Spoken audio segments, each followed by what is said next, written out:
Aujourd'hui, dans notre pays, il y a 2 sociétés qui gèrent notre port. Et maintenant, il amène ses amis qui gèrent le port de Anvers. Et depuis que ceux-là sont là, avec les informations que j'ai, avec une structure internationale, je ne vais pas appeler le nom, le flux de drogue qui vient dans notre pays est très élevé. Et qui a le scanner au port? C'est Bénin Contrôle. Qui fait l'évaluation des marchandises? Bénin Contrôle. Qui est le propriétaire? Patrice Talon. Donc, depuis quelque temps, avec nos informations, avec la communauté internationale, chaque fois, par exemple, quand vous voulez arrêter les gens au niveau de la drogue, quand vous voyez ça, vous ne arrêtez pas ça. Vous allez jusqu'à la destination pour savoir qui sont les... Parce que c'est des gens dans la drogue, ils ont toujours une manigance pour éviter que ce soit eux. Parce qu'ils font ça de façon très, très organisée. C'est toujours difficile de savoir qui est le vrai propriétaire. Ouais. En Afrique, nous, on s'en fout. Mais, les rapports qu'on a eu sur le plan international, Bénin Contrôle doit être en mesure. On a un commissaire qui s'occupe, comment on appelle-t-on, de la lutte contre la drogue. Ce commissaire-là, si un jour il va faire confession, il va dire beaucoup de choses. Mais ils vont tout faire pour dire qu'il a fait une faute et pour le laisser, pour le libérer. Hein? Parce que il n'en est pour rien. Il a signé. La drogue qui a été arrêtée récemment au Bénin, nous tous on suivait ça. On suivait ça. Depuis mais avant, mais on nous a donné les informations. On nous a dit, la distance ne parle pas, on va suivre ça. Les gens sont allés, ils ont pris leur vol, ils sont allés au Bénin. Ce n'est pas le gouvernement béninois qui les a arrêtés. C'est une structure internationale. Parce qu'ils ont déjà fait le transbordement. Vous comprenez? Pourquoi est-ce que le Bénin Contrôle n'a pas eu n'a pas pu détecter ça? Et c'est de l'extérieur que les gens se rendent compte qu'il y a des produits dans les conteneurs. 2, c'est la présidence qui a donné l'ordre au ministre de la Justice de libérer les 2 blancs-là. C'est un ordre de la présidence.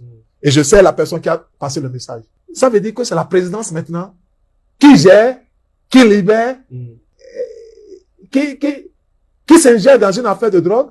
Alors qu'il y a d'autres qui sont en France, on dit qu'ils sont... Je ne vais pas me mêler de ça.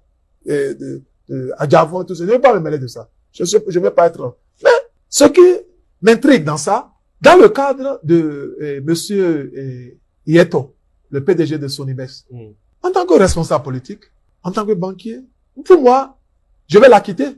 Je vais la quitter. Parce que le gars a un conteneur, les gens qui lui ont envoyé ça, ils sont là, on les a laissés partir. Pourquoi le gars est en prison? Aujourd'hui, c'est vrai, ils ont fait une comédie pour le garder parce qu'il est complice avec eux. Ça ne me concerne. Mais je vais parler de la logique. Il est complice avec eux. Donc, ils lui ont dit de tomber dans les escaliers pour faire semblant comme quoi il est malade pour qu'on l'envoie à l'hôpital. Ça, c'est autre chose. Mais la réalité est que ce monsieur, quand vous l'appelez, vous allez lui demander quoi? Les gens qui ont mené le conteneur, vous les avez laissés partir. Ils sont déjà partis. Le ministre de la Justice n'a pas démissionné. Dans un grand pays, si c'était la France, les États-Unis, le président doit démissionner. C'est sa société. Son ministre a fait, c'est celui qui a donné l'ordre. Pourquoi le gars a passé par l'aéroport, ils ont quitté le pays? La police est où? Il faut que le patron de la police démissionne. Donc, c'est pourquoi il n'y a pas autre chemin pour dire que Talon lui-même, il est le cartel de la drogue au Bénin. C'est lui-même qui vend ça. C'est le patron. Et c'est avec l'argent là. Je suis allé dans un pays.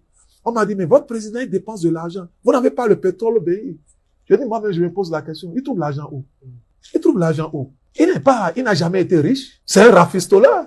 J'étais au temps de Yahi. Il a demandé à une de ses ministres qui est encore avec lui, qui va faire la prison dans les jours à venir, et qui a été ministre des Finances, qui lui a payé 8 milliards sans l'accord du gouvernement.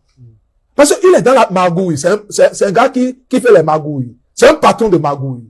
C'est des gens qui sont patrons dans rafistolage, dans des ajustements, pour gagner les marchés. Ils n'ont jamais créé une entreprise. Ils n'ont qu'à venir avec nous, échouer comme nous, sans avoir $100, sans rien manger des fois, se réveiller et se reconstruire. Un homme d'affaires se bâtit. Mais il ne se bat pas au derrière le dos de l'État.